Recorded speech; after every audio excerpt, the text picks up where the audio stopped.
So ఇది ప్రాచీన ఆయుర్వేద గ్రంథం అండి. ఇది చాలా వేల ఏళ్ల క్రితం నాటి గ్రంథం అనమాట.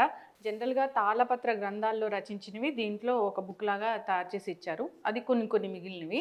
ఇదేంటంటే దీంట్లో మన ఆరోగ్యానికి సంబంధించిన అనేక రహస్యాలున్నాయి. ఎటువంటి అనారోగ్య సమస్యలకు ఎటువంటి ఫుడ్స్ ద్వారా మనం చెక్ పెట్టవచ్చు ఇలాంటివి. సో దీనిలో భాగంగానే మనం ఈరోజు ఉసిరికాయ జ్యూస్ గురించి తెలుసుకుందాము. అంటే ప్రాచీన గ్రంథాల్లో ఎలా చెప్పబడింది ఉసిరికాయ జ్యూస్ గురించి, దీనికి ఏం కావాలి దీని తయారీ విధానానికి, సో దీన్ని తీసుకుంటే ఎటువంటి అనారోగ్య సమస్యలకు చెక్ పెట్టవచ్చు, పూర్తి వివరాలు తెలుసుకుందాం. ఈరోజు మనతో పాటు ఉన్నారు ప్రముఖ vegetable therapist and sun spiritual society founder Vikramaditya Guruji గారు. గురుగారు నమస్కారం అండి. సూర్యోస్మితలు. గురూజీ, ఈ గ్రంథం అంటే నాకు చాలా ఇష్టము. దీంట్లో ఉన్న ఆరోగ్య రహస్యాలు ఇంకెక్కడ ఉండవు. ఎన్నో అసలు అంటే మన టూత్ పౌడర్ ఎలా ఉండాలి, మనం వాటర్ని అసలు ఎలా తీసుకోవాలి, అసలు ఎలా కూర్చుని భోజనం చేయాలి, ఎటువంటి అనారోగ్య సమస్యలకి ఏ ఫుడ్స్ ఉపయోగపడతాయి అన్నీ దాంట్లో ఉన్నాయి. అంటే అన్ని వేల క్రితంవి పోగా పోగా పోగా ఏదో కొన్ని మిగిలినవి దాంట్లో ఉన్నట్లుగా అనిపిస్తూ ఉంటుంది. అది కూడా ఎంతో విలువైనవి అవి. అయితే గురూజీ, ఈ ఉసిరికాయ జ్యూస్ చాలా మంచిది ఆరోగ్యానికి అని చెప్పారు. దానికి కావాల్సిన ఇంగ్రీడియంట్స్ ఏంటి, తయారీ విధానం ఏంటి, ఎవరు తీసుకోవాలి ఎవరు తీసుకోకూడదు? అంటే ఈ గ్రంథ రచన వాగ్భటాచార్యులు జీవన విధానం ఇలా మనం అంటే చాలా రకాలు ఒక్కొక్క దానికి మనం కొన్ని వేల శ్లోకాలు చెప్పడం జరిగింది, శ్లోకపూర్వకంగా ఉంటుంది. వాటిల్ని మనకి రాజీవ్ దీక్షిత్ గారు అని చెప్పేసి అని వాగ్భటుడి యొక్క అనుచరులుగా చెప్పుకోవచ్చు. అంటే ఇప్పుడు నేను ఎలా అయితే ఈ ఆయుర్వేదం మీద ఇంట్రెస్ట్ని పెంచుకుని పురాతన గ్రంథాలని సేకరించడానికి ప్రధాన కారణం ఏంటంటే అందులో కల్పితాలు ఉండవు. అంటే ఇప్పుడు కొన్ని రకాలు నేను యాడ్ చేసేస్తాను. అలా కాకుండా అంటే ఇప్పుడు నేను ఇది చదవడం కోసం సాంస్క్రిట్ నేర్చుకుంటున్నాను. సంస్కృతం నేర్చుకుంటే ఆ శ్లోకం యొక్క అర్థాన్ని ప్రతిపదార్థంగా నేను తెలుసుకుని విడదీసుకున్నప్పుడు దాని పూర్తి వివరణ అర్థం అవుతుంది. ఎలాంటి ప్రక్షిప్తాలు లేకుండా కలుపులు యాడింగ్స్ లేకుండా న్యాచురల్గా వస్తుంది. ఒరిజినల్గా మనం దీన్ని అంటే ఇప్పుడు చేసే కషాయాన్ని ఉసిరాసవ అని మీకు సిరప్ దొరుకుతుంది. కషాయం ఇది ఉసిరాసవ ఒరిజినల్ మీకు బయట మార్కెట్లో సిరప్ దొరుకుతుంది. అది వాళ్ళు ప్రాసెస్ చేసి ఇక్కడ మనం ఉసిరాసవ ఆయుర్వేదిక్ స్టోర్స్ అందరికీ అందుబాటులో లేవు, ఒరిజినాలిటీ దొరకట్లేదు. కాబట్టి ప్రిజర్వేటివ్స్ ఉంటాయిగా, మనం సొంతంగా ఎలా తయారు చేసుకోవచ్చు అనే విధంగా అందులోంచి ఆ గ్రంథంలోంచి తీసుకున్నటువంటిది ఈ ఉసిరికాయతో చేసుకునేటువంటి జ్యూస్ అనుకుందాం. ఇప్పుడు మనం చాలా తేలికగా చేసుకోవడానికి అనుకూలంగా ఉండాలి. ఇప్పుడు చెప్పేవి చాలా 100 రకాలు చెప్పేచ్చు మనం, కానీ అది మనం చేసుకోవడానికి అనుకూలంగా అందరికీ అన్ని తరగతుల వారికి అనుకూలంగా ఉండడం కోసం ఈ సీజన్లో మనకి విరివిగా ఉసిరికాయ రోజుకొక ఉసిరికాయ చొప్పున 365 రోజులు 365 ఉసిరికాయలు తింటే ఆ మనిషి వజ్రకాయుడు అవుతారు. రెగ్యులర్గా రోజుకొక ఉసిరికాయ అనేది ఆరోగ్యానికి చాలా మేలు చేస్తూ ఉంటుంది. ఓకే, మరి ఈ ఉసిరికాయ జ్యూస్ దీనికి కావాల్సిన పదార్థాలు ఏంటి? ఉసిరికాయని ప్రధానంగా తీసుకుంటామమ్మా. ఇందులో అల్లం కూడా తీసుకుంటాం. ఆమ్లత్వాన్ని తగ్గించేటువంటి మిరియాలు, మనం మిరియాలను కూడా తీసుకుంటాం. పుదీనా వల్ల మనకు యాస్ట్రిజెంట్గా పనిచేస్తుంది, లంగ్ యాక్టివేషన్కి అద్భుతంగా పనిచేస్తుంది. అలాగే కిడ్నీని మెరుగుపరచడం అంటే చలవ చేసే గుణం ఉసిరికాయ ఉంటుంది. నీరుడిని ప్రేరేపిస్తుంది, యూరినేటరీని ఇంప్రూవ్ చేస్తుంది. దాన్ని ఎలిమినేట్ చేయడానికి మనకి కొత్తిమీరని కూడా తీసుకుంటాం. అలాగే అంటే ఇక్కడ కావాల్సిన వాళ్ళు ఉప్పు వేసుకోవచ్చు. ఇది మనం బెల్లం తీసుకుంటాం రుచి కోసం. ఉప్పు కూడా వేస్తాం, ఉప్పు కూడా వేసుకోవచ్చు. అంటే ఉప్పు వేసుకుంటే బెల్లం వద్దు, బెల్లం వేసుకుంటే ఉప్పు. ఓకే, ఇందులో మనం బెల్లం తీసుకుందాం. ఇది పాత బెల్లం అయితే, స్వచ్ఛమైనటువంటి కెమికల్ లేని బెల్లం అయితే ఇంకా మనకు అద్భుతంగా ఉపయోగపడుతుంది. సాధారణంగా ఇవన్నీ కూడా కోల్డ్ ప్రెస్ దంచి తీసుకోవాలి.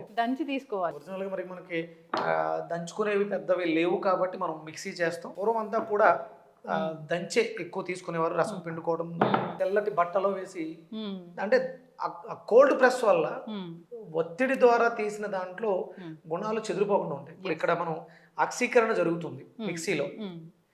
ఎంతైతే పాజిటివ్ ఉందో అంత కూడా నెగిటివ్ కూడా యాడ్ అవుతుంది. అందుకని మాక్సిమం దాన్ని దంచుకునే విధంగా ఉంటే సంతోషం.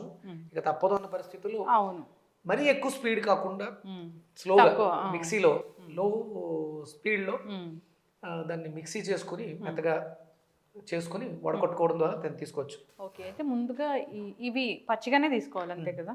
ఉసిరి వల్ల లాభాలు ఏంటమ్మా? ఉసిరి వల్ల ఏముంటాయి? ఇమ్యూనిటీ బూస్ట్ అవుతుంది, విటమిన్ సి పుష్కలంగా ఉంటుంది, వ్యాధి నిరోధక శక్తి అభివృద్ధి చెందుతుంది. ఏదో ప్రాబ్లం వస్తే అని కాకుండా తీసుకోవడం అని కాదు. precaution లా పనిచేస్తుంది. అవును. ఇది ప్రతిరోజు తీసుకొచ్చింటారా గురువు గారు? డైలీ తీసుకోవాలమ్మా. దొరికినన్ని రోజులు ఫ్రెష్గా తీసుకోండి. దొరకనప్పుడు వీటిని మనం ఎండబెట్టి పొడి చేసుకుని పక్కన పెట్టుకుని అవును, ఆ పొడిని కూడా కలుపుకుని తాగొచ్చు. ఉసిరికాయలు, నెక్స్ట్ అల్లం. అల్లం. ఈ కాంబినేషన్ మంచి టేస్ట్ ఉంటుంది. ఇంత సరిపోతుందా గురించి? అల్లం గురించి అలోపతి డాక్టర్స్ కూడా చెప్తారు, నరాల బలహీనతకి ఉపయోగపడుతుంది చాలా. ఒక కప్పు పుదీనా, ఒక కప్పు. ఎన్ని ఉసిరికాయలు తీసుకోవాలి అంటే మనిషికి ఒక ఉసిరికాయ ఎట్లా తీసుకుంటారు? ఇంట్లో నలుగురు ఉంటే 4 ఉసిరికాయలు, పెద్ద సైజు ఉసిరికాయ. మనం కాపాడుకోవలసినటువంటి అల్లం సంపదల్లో గోమాత ప్రధానం అయితే రెండవది ఉసిరి. ఉసిరి చెట్లను బాగా పెంచాలి. అంటే ఇప్పుడు ఉసిరికి అందరికీ కావాలి, ఎక్కడ చెట్లు ఎక్కడ పెంచుతున్నారు? అవును.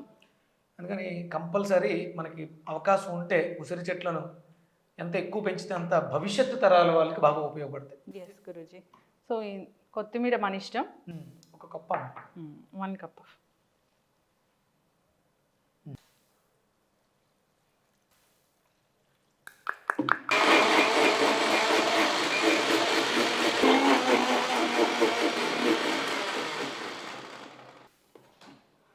జనరల్గా ఫిల్టర్ చేయకుండా తీసుకోవచ్చా గురువు గారు? అంటే కొంచెం పిప్పు ఉంటుంది కదా, నోటికి ఇబ్బందిగా ఉంటుంది. అయితే గురూజీ, సో మంచి ఆమ్లా జ్యూస్ రెడీ అయిపోయింది. ఏదైతే మనం పాత గ్రంథాల్లో చెప్పినట్లుగా. సో దీంట్లో మనము పెప్పర్ యాడ్ చేస్తామా? మిరియాల పొడి. ఉప్పుగా ఉండాలనుకునే వాళ్ళు సాల్ట్ వేసుకోవచ్చు, లేదంటే బెల్లం. షుగర్ ఉన్న వాళ్ళు కూడా తీసుకోవచ్చు అంటారా గురూజీ? హ్యాపీగా తీసుకోవచ్చమ్మా. కాకపోతే వాళ్ళు బెల్లం, ఈ బెల్లం బదులు సాల్ట్, ఉప్పు, సైంధవ వేసుకుని తీసుకోవచ్చు. ఎస్ గురూజీ, మీరు చెప్పిన విధంగా ఆమ్లా జ్యూస్ అయితే రెడీ అయిపోయింది. అంటే ఒక్కసారి దాని ఆరోగ్య ప్రయోజనాలు, తీసుకునే టైము. ఉదయం పరగడుపున అంటే ఏదైనా అల్పాహారం తినడానికి ముందు దీన్ని ఒక గ్లాసు తీసుకోవడం ద్వారా మనకి అంటే సహజంగా మ్యాక్సిమం ఏ రోగమైనా రావడానికి ప్రధాన కారణం డైజెషన్ ఇష్యూ, అరుగుదల అనేది చెడిపోవడం. ఇప్పుడున్నటువంటి అన్ని రోగాలకే ప్రధానమైనటువంటి గట్ హెల్త్ లేకపోవడం. దీన్ని బాగు చేసుకోవడానికి ఇది ఇంతకు మించి అత్యుత్తమం ఉండదు. మనకి అంటే ఆయుర్వేదంలో త్రిఫలాలు అని చెప్తారు. ఈ 3 ఫలాలు అద్భుతమైనటువంటి ఔషధ గుణాలు కలిగి. అందులో ముందుగా ఉసరి, దాంతోపాటు కరక్కాయ, తానికాయ, ఇవి 3 ఫలాలుగా తీసుకుంటాం. ఇందులో ప్రధానంగా ఉసిరి విటమిన్ సిని అధికంగా పుష్కలంగా కలిగి ఉంటుంది. మీ బాడీలో ఎన్ని రకాల విటమిన్స్, మినరల్స్ నీడున్న విటమిన్ సి యొక్క ఆవశ్యకత చాలా ఎక్కువ. దాని తర్వాత విటమిన్ సి తర్వాత విటమిన్ డి. విటమిన్ సి బాగుంటే డిని అబ్జార్బ్ చేసుకునే శక్తి మనకి పెరుగుతుంది. అందుకని సహజంగా ప్రకృతి ఇచ్చినటువంటి సహజ సిద్ధమైనటువంటి సి, మన ఏదో చావబుల్ టాబ్లెట్స్ 100 మింగిన ఒక ఉసిరికాయ అద్భుతమైనటువంటి ప్రయోజనాలు చేకూరుస్తుంది. మనకు అందుబాటులో భగవంతుడు ఇచ్చాడు, మన దాంట్లో వాడుకోవట్లేదు. అంటే ఇలా జ్యూసుల్లానే కాకుండా ఇప్పుడు సీజన్లో దొరుకుతున్నాయి. ఇప్పుడు చట్నీల రూపంలోను నిలవ పచ్చళ్ళు పెట్టుకోవడం.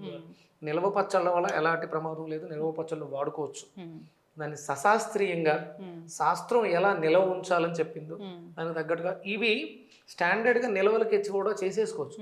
శుభ్రంగా పచ్చి ఉసిరికాయల్ని కడిగి ఆరబెట్టుకుని పక్కన పెట్టేసుకుని ఇక్కడ ఏమైతే వాడేమో ఇంగ్రీడియంట్స్ అన్నిటి తడి లేకుండా ఆరబెట్టుకుని ఒక గాజు సీసాలో భద్రపరుచుకుంటే అది నిలవ కూడా ఉంటుంది. అవును, ఆబ్వియస్లీ అల్లం బదులుగా సొంటి వాడచ్చు. మిగతా అవి కూడా డ్రై చేసి వాడుకోవాలి. చాలా రోజులు నిలవ ఉంటుంది. ఒక రోజుకు ఒక స్పూన్ తీసుకుంటే సరిపోతుంది.